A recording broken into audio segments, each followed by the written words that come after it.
Good afternoon and welcome to the Sustainable Materials Management Webinar Series, a joint effort between the National Recycling Coalition and the Pennsylvania Recycling Market Center. My name is Wayne Bowen. I'm the Program Manager for the Recycling Market Center and will serve as your moderator today. Before we get started with the presentation, we would like to extend a special thanks to Bob Hollis of the Mobius Network for providing the webinar management software for this series, and Savannah Batowski of the National Recycling Coalition for assisting the RMC with webinar promotion and technical support. Today's webinar will provide an update on food and beverage carton recycling. Our presenter today is Jason Pelz, who I'll introduce in a moment. Following his presentation, we will conduct a question and answer session. If you have a question or comment, please use the GoToWebinar dialog box located on the control panel on your screen. You may also use the dialog box to request assistance if you're experiencing technical difficulties during the webinar. Please note that an edited version of this webinar will be made available for viewing via YouTube links on the National Recycling Coalition and Pennsylvania Recycling Market Center websites. The presentation slides can also be obtained using the handout upload feature on your webinar control panel. And now I'd like to introduce our presenter. Jason Pelz is the Vice President of Environment, Tetra Pak North, Central, and South America. Using his experience in recycling and paper mill industry and export markets, Jason and his team work with various stakeholders throughout the Americas to lower the impact cartons have on the environment. With a focus on growing recycling and collection of post-consumer cartons and promoting the use of sustainability sourced and renewable materials in cartons, Jason is responsible for executing Tetra Pak's environmental strategy throughout North, Central, and South America. Jason also serves as Vice President of Recycling Projects for the Carton Council of North America, where he works with food and beverage brand owners, local municipalities and communities, and other third parties such as recyclers and paper mills to increase the availability of carton recycling in the United States and Canada. Prior to joining Tetra Pak in 2012, Jason served as Director of Global Export Sales for Waste Management's Recycle America, where he directed the global export strategy for waste management, secondary fiber, and waste plastics. Prior to Waste Management, Jason was Senior Account Manager for the Pelz Group, a privately owned paper recycling company, which was acquired by Waste Management. Jason attended the University of California at Los Angeles and earned a Bachelor's of Arts degree in Spanish. He currently resides in Milwaukee, Wisconsin with his wife and 4 children. When not working to promote the environmental benefits of cartons, Jason likes to ski, golf, and travel. Now I'm going to turn the program over to Jason. Thanks, Wayne. Welcome, everybody. So I want to just walk you all through some of what we've been doing and give you an update on food and beverage carton recycling in the U.S. So many of you may know, but in case you don't, what the Carton Council is a group of manufacturers that got together a number of years ago to really solve a problem that we felt there was, where cartons were going into the landfill and not being recycled. So as you see here, you have the 4 primary members and then the 1 associate member with Nippon Dynawave Packaging. And for those of you who don't know, Nippon Dynawave Packaging is the new Weyerhaeuser that was our associate member as well from the beginning. So what's our goal? Our goal has been to establish sustainable recycling of food and beverage cartons. And what we focused on has been increasing access to recycling and also increasing the participation of people who are able to recycle to make sure the cartons go into the right bin and then are able to go into the recycling value chain. So just to give a little heads up to make sure, and I do this because many times the word cartons can conjure up other images of products, but what we're talking about here again is food and beverage cartons, which are made mainly of renewable resources in the paper. They're lightweight and compact. They actually have a very good product to package ratio. They also have a low carbon footprint and they are recyclable. When we talk about cartons, and specifically in the US and even in Canada, there's technically 2 food and beverage cartons we're talking about. One is the traditional gable top carton, which we call the refrigerated carton. And the other is the aseptic carton or the shelf stable carton. And primary difference between the 2 is really what they're able to do with the distribution and where they're kept. And I say that because a gable top carton, as many of us in this country know, is the traditional carton that goes in the refrigerator Whereas a shelf-stable carton, once it's filled, because of the aluminum layer that's in the layers, it is able to be filled and then stored it and transported at room temperature, and it does not need to be added to or into a refrigerator until it's been opened. So when we talk about the difference, that's what it is. But when we talk about it from a recycling standpoint, we as Carton Council are pushing for the recycling of both cartons together. So this is the only time that I'll talk about them separately, just to be clear on what they're made up of. But when we talk about recycling, it's gable top and aseptic cartons together. And the comment on the wax and waxy coating, this still comes up many times. Cartons haven't had wax on them for many, many years, well over 50 years in many cases. So again, that's just something to reiterate to people, that what we're talking about is a carton that's got a polyethylene layer on it, not wax. So when you look at the value chain, you know, at a glance, we look at it pretty much across the whole thing. We look at home, you know, once the product is consumed and put into the bin. We look at it from a collection standpoint, getting it picked up at the curbside, then into sorting and baling. How do we work with the folks who do that sorting and baling so cartons can get made into their own grade? We also work with the folks who get involved with moving cartons, be it brokers or traders or even mills that have their own purchasing networks. And then finally, we work with the end markets, really, which are the recycling. And I'll talk more later, but you know, we look at traditional paper mills, but we also look at some new technology that's coming out as well as options to recycle cartons. So when the group got together, the Carton Council got together in 2009 and identified the issue that we had. The situation was basically one carton recycler in North America. Less than half of the states had access to carton recycling. Fewer than 20% of the households had access to carton recycling.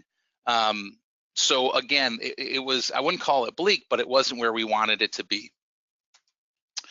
So the Carton Council had come up with a strategy, and basically we started with at the end. So we started first with the markets to make sure there were sustainable markets. Then we looked at sorting, and we identified what it would take to have a sustainable infrastructure for sorting. We then worked with the collection to make sure that there was increased household access to gain more cartons. Then finally, we had to work to develop awareness amongst households. So if you kind of look at this in the reverse, that's how we set up our playbook. So now if we fast forward 8 years, things look a lot brighter. Household access actually just recently crossed the 62% threshold for households that have access to carton recycling. You know, we're now looking at about 72 million households that have access to carton recycling, over 13,000 communities. The recyclers in North America have strengthened over time. And now we're down to just one state that does not have carton recycling access. So again, this has taken a lot of time. It's also taken a lot of help from a lot of stakeholders, but we're real proud of the progress that we've been able to make over the last 8 years. So for us, reaching 60% access was something very important. You know, in doing so, it made carton recycling be recognized as now being mainstream. So for what that means is the standard carton recycling logo, and you see an example of it on the right, can now be used on cartons. Prior to hitting 60%, cartons had to have a logo that was qualified, and it basically said where facilities exist. This also allows us now to look at things on a much broader national call to action. So instead of looking at things simply from a regional or even a state focus standpoint, this really gives us a chance to look at things more nationally. So we still remain committed to growing carton recycling. You know, I think people would have, there were people who did assume, which was not the case, that you cross 60 and you kind of drop off, and that's not been the case to us. This is a journey, and the way we looked at things was this was a threshold we needed to cross to continue moving forward and continue growing carton recycling. And we know that we still need to continue working more with access, and we need to work more with the public at the curb to make sure that cartons are put in the right containers, and we need to continue to grow the recycling overall chain, including the end markets. So with that in mind, what Carton Council did is we came up with basically a comprehensive strategy. It really wasn't a change from what we had done, but we expanded really what we had done. And as you look here, these 6 boxes are kind of where we focus and what we've been focused on over the last couple of years to really drive, you know, carton recycling as a whole, and also to teach people the value of doing it. So when you look at expanding household access, as I had mentioned, you know, we crossed the 60% threshold for household access in early 2017, which was about a 240% increase. You know, and now, as I said, we're at 62%, so that's a little bit more. But again, if you look back in 2009, sorry, you know, things really weren't moving very much. And 2009, when we started, things began to happen. But as I said, it's been a journey. So we're very proud of where we've gotten, but we're not done yet when it comes to access.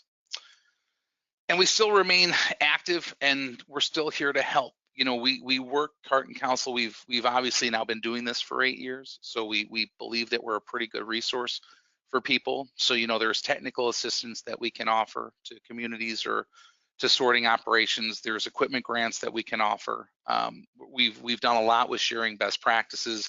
We've learned a lot, and what we've learned is twofold. We've learned stuff on our own from what we've observed, but what we've also learned is that the individual MRF operators, you know, really have a wealth of knowledge. You know, no one is smarter about how to do things than the folks who have to do it at their site. And so as we talk about sharing of best practices, you know, a lot of this, as I said earlier, there was a group of stakeholders who made this happen. And a lot of this, you know, has been taking what they've learned and what they've shared with us and what we've learned as well, you know, as we go into new opportunities in sharing that. And then finally, you know, on the cartonopportunities.org website, there's a dedicated section that offers this as well, where if you log in, you're able to see, and there's toolkits and opportunities or information for you to gather. Then if we look at MRF performance, you know, we have really worked hard trying to find effective sorting of cartons. And since the beginning, we've been a promoter of positively sorting cartons. And the reason for this is we feel that the carton's best value is when it's sorted and baled on its own in grade 52, because at that point, the opportunity to not only collect the fiber, but to also collect the poly or the polyaluminum residue is there. If cartons get mixed with other commodities, they can still be recycled. But we don't want to talk about just the fiber being recycled. We do want to talk about the whole carton being able to be recycled. So again, we've been pushing positive sort of cartons.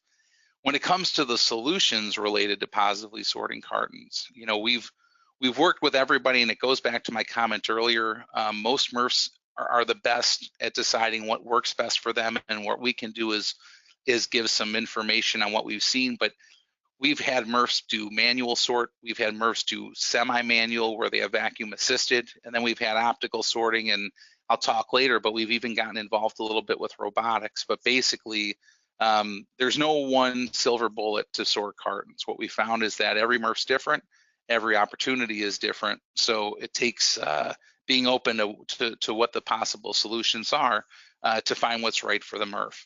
And then when you match the right solution to each MRF, again, you know, best practices from experiences with MRFs is something that we can bring to the table. And we also do work closely with the equipment suppliers as well as the MRF engineers. So again, this is not someone just coming in and saying this works. This is a group of people sitting down and identifying what could work and then making that correct decision. I mentioned briefly about the robotics. We were presented with an opportunity a couple of years ago by AMP Robotics to take a look at this new robotic opportunity to sort stuff to start the conversation. And basically we went to visit them, and what we initially looked at was a linear robot that we were pretty impressed with. And so we set up a pilot, and with that pilot, we found that the linear robot was cool, but it wasn't right for the job. Then we looked at something called the Scare robot, which had a little bit more movement capabilities, and that too was not, it was better, but it was not yet there. So what you see in this picture here is the Cortex robot, which after the two, not failures, but trials, has been what we feel is the best way to make this happen. So we partnered with AMP Robotics, and then with AMP Alpine Waste in that first pilot to identify the best opportunity for this robot to work. The robot's been successful. It's still learning and it's still growing. We now have a second pilot that's going on at DEMCON up in Minneapolis. One of the cool things, to not go into all the detail on the robot, is that it's teachable. So the system allows it to learn. It can learn shapes, it can learn sizes, it can learn artwork. It can do a lot of stuff. And we view this as an interesting way for the future to help assist in getting cartons sorted. So we will remain engaged in this going forward.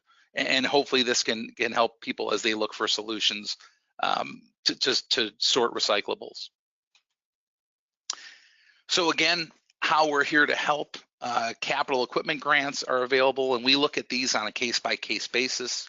You know, when someone comes to us looking to see if they can sort cartons at a MRF, we'll work with them to see what they need and then identify what we are able to help them with.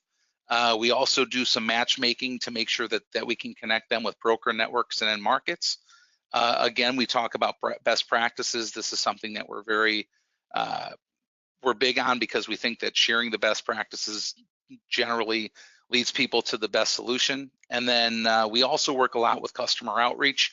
We've developed some good toolkits for that as well, in allowing MRFs and municipalities to really get the message out. So the next step is with the recycling markets. And, you know, we worked with ISRI and PSI to create Grade 52, which, as I mentioned earlier, was aseptic and gable top cartons mixed together in a grade. So the idea behind this, again, was to have a commodity that we knew mills would be interested in buying, and at the same time it would afford cartons to be able to have the maximum value extracted from them in the recycling process. So when you look at carton recycling, in North America, we've got a few mills in the U.S. We have some mills in Mexico as well. There's also a big export demand that comes from cartons. I would say that over the last year, things have been a little bit difficult in light of all the issues with the markets. Cartons have actually been difficult at times to move. I will say this, though, that over the last 2 months, through a lot of the work that we've been doing, we've begun to see things turn around. And actually, we also see a growing demand. There have been another number of projects that are either coming online or will be soon to come online that are beginning to create some additional and further pull. Cartons, because of them having good fiber and people seeing the value in the poly and polyaluminum, are beginning to become very interesting to a lot of the end markets. From a pricing standpoint, generally it follows the trend of sorted office paper, but it varies by location. I mentioned the demand for cartons, both domestically and abroad, and as I said, export plays a big part in this. There have been many mills abroad that have been using this grade for a number of years. So export has been a player, and we expect it to continue to be so, even as new opportunities grow within the U.S. So when you look at the uses of cartons when they get recycled, basically, as I mentioned earlier, cartons are made up of fiber, and then they're made up of poly or a polyaluminum barrier. So what we've seen is, you know, typically when it goes to a traditional paper mill, the pulp will be extracted, and the pulp can then be made into tissue and paper products. It can be made into packaging products. The residue, which is the poly or the polyaluminum mix, can be made into further products through extrusion or through thermomechanical pressing, but basically that can be made into pallets. It can be made into plastic flower pots. You know, in some parts of the Americas, they're making it into roofing tiles. And then the third part is when it's a whole carton that's recycled. And we've been working a bit on this, and I'll say more about it in the next slide, but whole carton recycling is beginning to catch on. And in this case, the carton is shredded. and then it is pressed into something, or it's extruded into something. And in this case, it's into building products. So we're not just looking, and we don't want to just limit how cartons are recycled to just traditional paper mills, but we feel that it's good that there are other options out there for cartons to be recycled, to make the whole value chain work. So I was mentioning about the building part of this and the non-traditional recycling of cartons, and what I talk about here is with Rewall. So Rewall has a facility in Des Moines, Iowa, where they take whole cartons, they shred them, and they press them into boards that can be used for roofing, wall, cover board, things like that. And basically, over the last few months, Rewall has gone through a pretty good sized expansion to where they're, consuming approximately 500 tons a month of the material at their one facility, and they're looking to expand where possible. But the demand for building products made from recyclable or recycled products is growing. So this offers an opportunity for them to grow business, and at the same time for cartons to be further recycled. This is very exciting for us. It's something that's not traditional like the typical paper mills. It's a completely different segment, getting into the building products, and again, there's interest when it comes to lead and other things like that, where this product we see gaining momentum going forward, which again creates a new market and at the same time helps grow the recycling of cartons. So then one of the things we've really gotten into has been with schools, and schools has been part of our playbook for a long time. We feel that schools, adding them to the household just creates better recycling. If you look at this from a community standpoint, the two of them go together. And I say this to a lot of folks when we talk about it with the schools too. If you teach the kids at school, they bring it home to the parents. I have kids who come home with a Thursday folder with all kinds of stuff in it. And what we try to do is teach the kids the right way to recycle cartons at the school, so then they take it home and then it's done at home. On top of the fact that schools actually are a big generator of cartons. If you look here, about 6 billion cartons a year are consumed at schools. So we see this as something very critical to drive overall recycling rates for cartons, simply because of the volume that's there. And then again, if you look at the average elementary school, you're talking about 75,000 cartons per year, which again, it's a lot, and it's something that we're very serious about working on, and we've had a lot of success working on. So when we look at building school recycling programs, right now, there's about 7,500 schools that would be a potential for us. These are schools that lie within recycling access communities. If you look on the right, it's a very simple process that we try to teach: drink, empty, recycle. So we support the schools to establish the school carton recycling. We work with the schools on best practices to make sure, for example, that they don't take the cartons and then wrap them in bags that sit there and potentially can create nasty odors or other issues. So it becomes a process of really making sure it's done right. This includes providing technical expertise and tools and resources like the poster you see here on the page. We also do a walkthrough, and this is basically the example of how it would work. The child finishes their lunch, they empty out the contents in the carton, and then they put the carton in the recycling bin, and then the rest goes in the garbage. And this is the kind of stuff, again, that with that poster on the previous slide, and then this is to help really explain to kids and teach them how to correctly get cartons prepared to be recycled. And again, we're here to help. We have grants for program startups. We have grants for the recycling bins.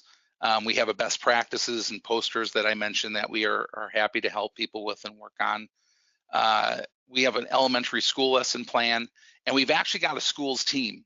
We have people dedicated specifically to schools who go around the country working with school districts, individual schools, attending conferences to really drive schools as being an opportunity where cartons can be recycled. Then if you look at legislative efforts, again, this is something that we're involved with because this is something that we see being important and something that we feel that if we don't stay involved with, we want to make sure that things happen, that cartons are collected and recycled like all recyclables that should be recycled. So that's what we do with legislative efforts. Mainly what we do in specific actions is we monitor key legislative developments. We work to expand awareness and understanding of policy as a tool to really drive recycling. We work a lot with coalitions. We've learned as Carton Council that there's a lot of stuff that we can drive by ourselves, but there's a whole lot more stuff that we need to work together with other groups, and we continue to do so.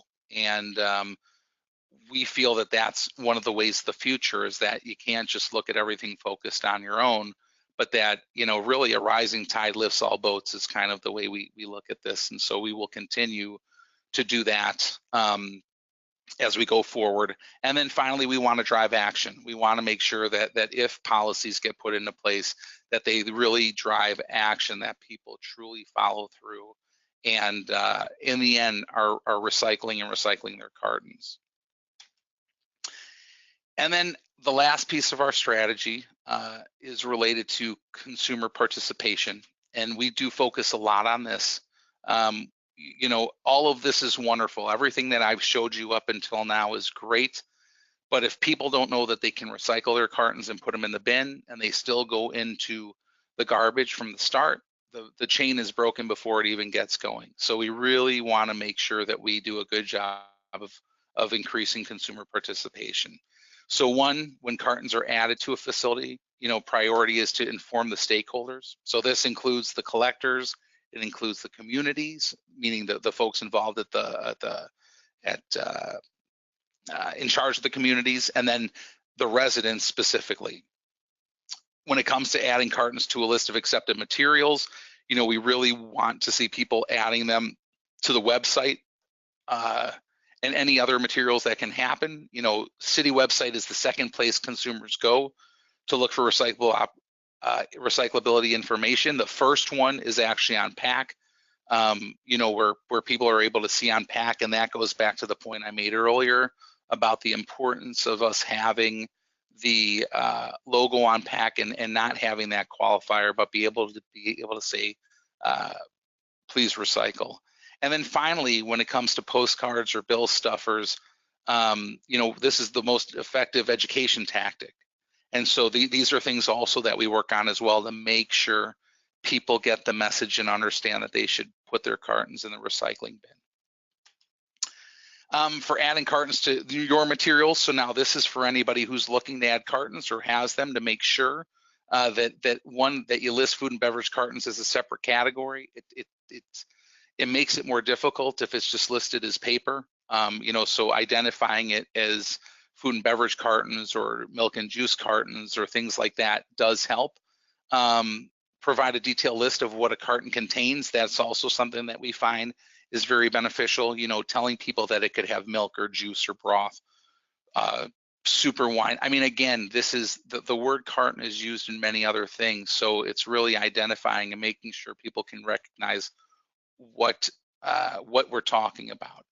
The various images, the more images, the better. We've found that, and that's not only helpful as you educate the public, but we've even seen it at MRFs, when people hang signs or posters at the sorting stations to really identify what the carton is, makes a huge difference. And finally, they don't need to be flattened. And in fact, I think it's important to point out that in our typical collection and sorting and baling systems of single stream, cartons having their shape of three-dimensionality actually makes them flow through the system better and allows them to be captured at the container line, where we see the performance is much better than if they were flattened. So increasing consumer participation, we work a lot with the brands to place the logo on pack. This goes back again to what I mentioned earlier, but this is the first place that people look to determine the recyclability of a package. And so we work a lot as Carton Council, but also as the individual member companies with our various customers to really, once we, not even once we crossed this threshold, once we got to the point where we could put the qualified logo, to begin putting that on to drive people's awareness, and then to make them do what we're asking, which is recycle, but now even more so with the fact that it's an unqualified logo to really create the activity and the attitude of recycling cartons. So we work a lot with this. But what we found is that consumers assume a package is not recyclable if it doesn't contain any recycling information on it. So we do really push our customers very much to put a label on the carton. When it comes to consumer education as well, we work a lot with bigger campaigns, regional campaigns. Specifically, what you see here are a number of different campaigns that have happened over the years since 2011. You know, it's gotten very creative. There's the one from Columbia, South Carolina, which was the bus wrap, which was very clever. You know, there have been cards, there's been billboards, there's been the advertising piece on bus stops. We've looked at a lot of different ways to get the message out. On top of that, there's been a national digital campaign that has been underway for the last about year that also is we're working on to spread the message about cartons recyclability. So again, where we can help, you know, we have toolkits for communities. So, you know, we can help with content, whether it's on a website, whether it's FAQs, email marketing, press releases. We have done this in a number of spots where we now have, you know, we have the ability to help. Also on our website for Carton Opportunities, there are toolkits within there where communities can go on directly and take a look and see what's available for them to be able to download and use if they want to do any press releases or any outreach. We have promotional tools, you know, ads, bill stuffers, recycling guides. In addition to that, we have assets. So we have an image bank, we have videos that we can share, and we even have quizzes to engage people to be able to generate the understanding that cartons are recyclable. So as I had mentioned on Carton Opportunities, you know, there's information and toolkit there for you. And so if you go online, you know, you can see that there's ways to get involved. There's information on there as well as to what's new. Plus, as I said, there's toolkits, and that can be something that we hope is a resource for people as they work to drive recycling and carton recycling. Consumer education tools directly for consumers. So we have the original website, the Recycle Cartons website, was what we first started with, and that's really the consumer-facing website. And what that does is that provides information for consumers. It also allows people to check and see if their community has access to carton recycling. There's a video in there as well. There's ways to make your own music with a carton widget, but this really is for the consumer to get general information. The Carton Opportunities website is more for professionals. You know, like I mentioned, there were toolkits for communities there if they want to do outreach or things like that, where they can gather ideas. In addition to some more stuff, we do have things going on with social media. So you can follow us on Twitter. You can also follow us on Instagram as well. And again, you know, we're here to help. I've probably belabored the point enough, but you know, we have toolkits for communities, and we're looking to leverage national campaign efforts. There are grants available to help with costs when it comes to outreach, and finally, technical assistance. You know, we have communications folks who work on this daily. Where again, we've learned a lot as we've gone through this, best practices and the such, where we feel that there's plenty of technical assistance that we can provide to folks as they look to do outreach when it comes to cartons. So kind of to summarize, you know, why carton recycling? So, you know, number one, we've thought this through, and again, this comes from the years of us doing this, but, you know, we feel consumers expect to be able to recycle their cartons. There's a logo on pack, so they feel that's a reason to be able to recycle. Two, what we found also is that really this demonstrates that a program is up to date. As cartons have gotten more popular, you know, having cartons on the list has shown that some of those communities who are new to come are being more progressive in what they're adding to their list. They are valuable. There's value to the fiber in the cartons. There's value to the poly. What we have found is that those companies who can use them and who want to use them see great value in cartons. So that is another reason why they should be recycled. It can help a community with their diversion goals by recycling cartons. And adding a new material or promoting materials really helps increase recycling of all materials. And I mentioned that earlier, that we work with lots of partners, not just within the Carton Council, because we feel that rising tide can lift all boats.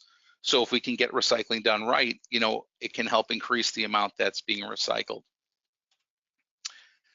So for people who want to get involved, I hope I've been clear enough that we're here to help. Whether you've got cartons on your list or not, we can help you communicate, and if you don't yet have it, let us know, and we'd be happy to work with your community to see how we can push things further as we grow our access. And that's it. This is any of the information if you guys would like to contact myself or any of my colleagues. And I appreciate you guys for paying attention. Okay, thank you, Jason. Great presentation. Okay, we're now going to field some questions for Jason. Again, if you have a question or comment, please enter them on the GoToWebinar dialog box. We do have some questions already, so I'll get started on those. This person wants to know which is the one state that does not have carton recycling? Hawaii. Hawaii, okay. Hawaii, which is an island, which makes it a little bit more difficult due to obviously logistics and some other things. Okay. Now, this one's more of a comment. It can be tough for schools to recycle cartons in a way that works for their local MRF. Even when students empty the liquid before putting them in the recycling bin, they can still have drops of milk or juice in them, and the recycling facilities fear this will result in rejection by the end markets in China. School meal periods are short, and solutions that are often put forward to make the cartons cleaner before they go to the MRF are unreasonable. Given the time and staffing at school sites, additionally, custodians often went to put cartons in bags to prevent any leakage or mess, but the MRFs don't want to receive the cartons in bags. A lot of the schools want to recycle cartons, but ensuring they can actually be recycled by the MRF is tough. So I guess I don't realize it's a comment. I would ask whoever that person is to just get in touch with our group. Two comments I would make is, first of all, we appreciate the feedback. I'm going to now say 3 comments. 1, I appreciate the feedback, and this is stuff I can take back to the team. 2, I would tell someone to talk with try and connect with us again to see if we can't take a look and see. The third, though, and one of the comments that was made in that comment was that the cartons going to China, and the cartons don't go to China. China doesn't buy post-consumer cartons. When cartons go overseas, they traditionally go to Korea, they go to India, they go to Malaysia, they go to Japan. The Chinese have some pretty strict rules on loads of cartons going into there. So, I thought I would just clear that up as we talk. Okay, this one is concerning the your 6 billion cartons in schools per year stat. Do you know if that's K through 12, or does it include public schools only? I don't know. That's something we could find out. So my information's on this thing. If someone would just shoot me that email and ask me that question again, I can forward that on to our schools folks, and we can get you an answer specific to that. Okay, this one, poly-coated white fiber is our marketing category for cartons, but our acceptance of this material as a program was driven by a local tissue mill that accepts poly-coated white fiber containers manufacturing into their end product tissue. Why do you not advertise or include poly-coated soft drink or coffee cups into the mix? It would increase volume and diversion. So that's a good question, and we've been asked that question a lot. So number one, cups and cartons, while they look similar, are not that similar. So number one, a carton has got poly on 2 sides. And I'm not going to turn this into a science class, but just It's got poly on two sides. A cup typically has poly on one side, and by having poly on two sides allows the ink that's on the cartons to come off with the poly, which means that the need for de-inking is not as critical, whereas a cup has ink on the fiber. So that's the technical issue. Now, I will say in the second spot, we'd love to be able to work with the cups and folks, and we've actually had some discussions, but again, I think what has to happen is there needs to be a good, solid end market for a combined grade or for either or grade, because what we would not want to do is do anything to affect what's already been established in the recycling value chain for cartons. Okay. You might have discussed this in the beginning, but do you know how many MRFs in the U.S. have the equipment necessary to process these items? You know, I would say it's around 100. I don't know the specifics, and it depends, because sometimes the equipment is simply someone setting up a sorting station and putting a 96-gallon bin next to a person. So it really depends where along the what we all consider equipment, but I know that we've done a number of deals with a number of MRFs. The number's very close to 100, and I know that there are more that we haven't worked with. Okay, this one, this is back to the contamination issue with the the moisture. It does it add additional pose an additional issue for MRFs that do collect the cartons? Does the additional moisture create a problem? I would assume this is a single stream MRF. Yeah, and so this is what we have found, and it depends. It's hard to give one answer of yes or no, because I think it varies. I've been to a number of different MRFs that store cartons, and what we typically find is that actually most post-consumer cartons actually don't have as much liquid in them as you'd think, and they don't carry a lot with them, because most people typically use all the contents that are in their cartons. So I would say that more often than not, I've been pleasantly surprised to see very little contamination once it's at the MRF, and even once it's baled. That doesn't mean it doesn't happen like any commodity, but I would say that for the most part, the contamination does not look bad when we've seen the material. Okay. This question has to do with your funding initiatives. Would you be able to open your funding up to an extended producer responsibility organization like those in Europe to help the finance the carton recycling? You know, we don't. Typically, EPR schemes are handled by the brands. So you know, you don't normally. Even in Europe, you don't have typically the, at least not that I know of, that you have the individual organizations getting involved. It's normally a brand thing. I think that, I don't even know, I don't know that we necessarily would open up funding to that, but we would definitely be interested in sitting down and having a discussion to understand what's in mind. And then if there's any resource help that we could give, whether it's technical or other, I think we'd be open to talk about that. Okay. Jason, could you go back to your contact slide? There's some people that would like to get your Sure. information. Okay. I'll tell you what. So yeah, if you go to either one of the websites, should give you a chance to do it, or if you call, and then if you would like it to be directed directly to me, just ask that it go to Jason, and then it all gets forwarded on to me. Okay, thanks. What's the current recycling manufacturing demand? How much volume can the current infrastructure support? That's a good question. I don't have that number offhand. What we have seen, because it varies, on what the export is. Honestly, I can't give you an answer because I don't have the exact number. Okay. This question has to do with, they looked at carton collection once and were told that they don't generate enough. Have any of the thresholds changed as far as being able to collect smaller amounts?